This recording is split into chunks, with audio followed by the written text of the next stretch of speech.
guys, today we're here at Odin CrossFit. We just did our workshop on shoulder health. We were talking specifically about impingement, or when we get that pinching feeling in the front of our shoulder.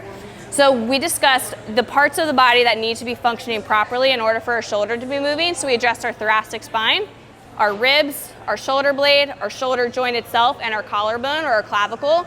And we gave a bunch of different exercises, both mobility to address those issues, and we also gave strengthening and stability. So for the shoulder blade, the shoulder joint, etc., to make sure we can get all of those movements properly overhead as we're doing our CrossFit workouts. So thanks for coming. It was a great time.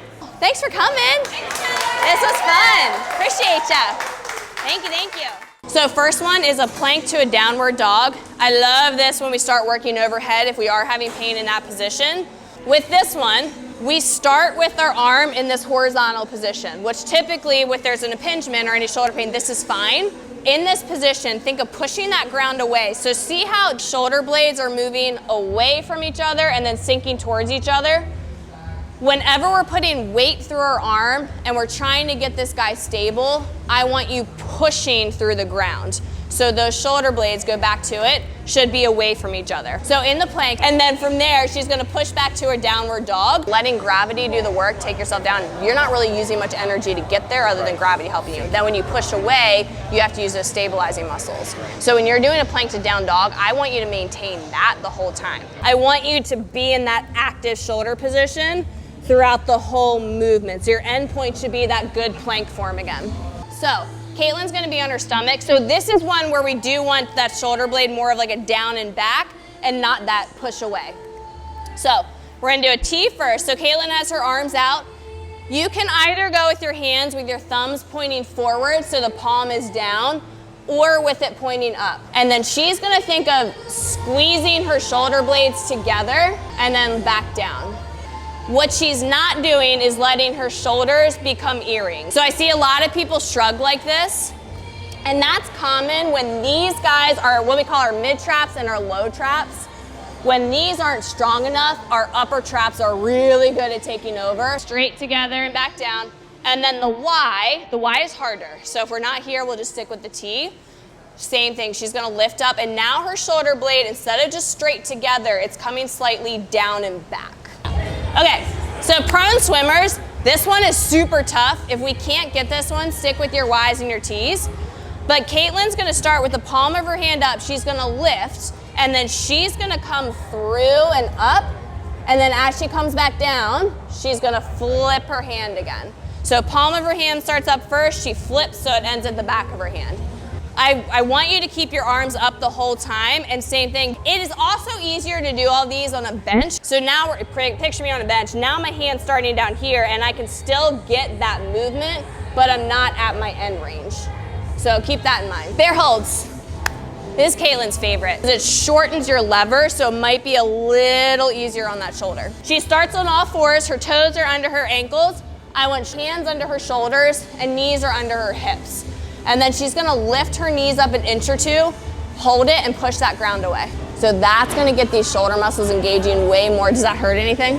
What you could do is even put down like plates or yoga blocks or something if you have them, so they're under your shin.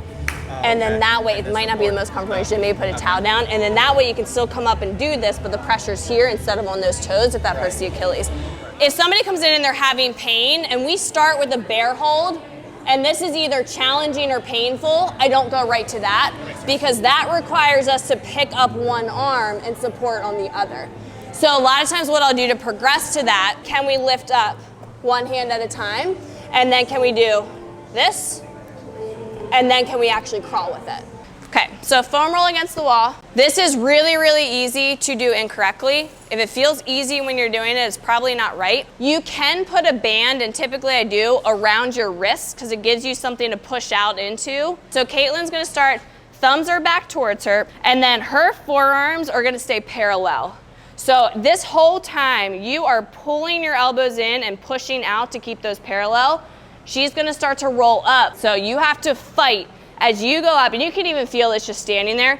As you start to raise up, you should be fighting to keep those wrists out and elbows slightly in so your forearms are parallel. So this one, like I said, even without a band, should feel really challenging.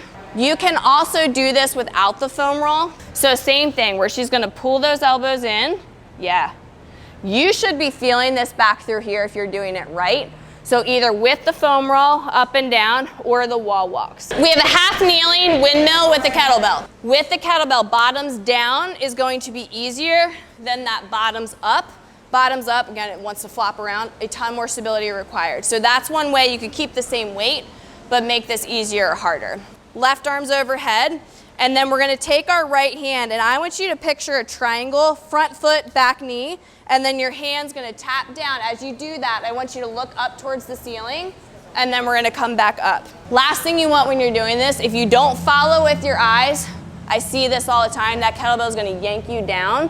Keep it stacked. Those straight lines are strong lines, a nice stacked shoulder. A waiter's carry, bottoms up's gonna be the hardest. So waiter's carry is when we're in this position. If you feel like you can't get there, if that arm's dropping down, if it hurts, don't crank on this. This requires what we call external rotation of our shoulder. So if that's limited, this is gonna feel really, really tough. But I wanna see this 90-90 position with you punched up. Don't let yourself flare too much. Keep that rib over your pelvis and then just walk with it.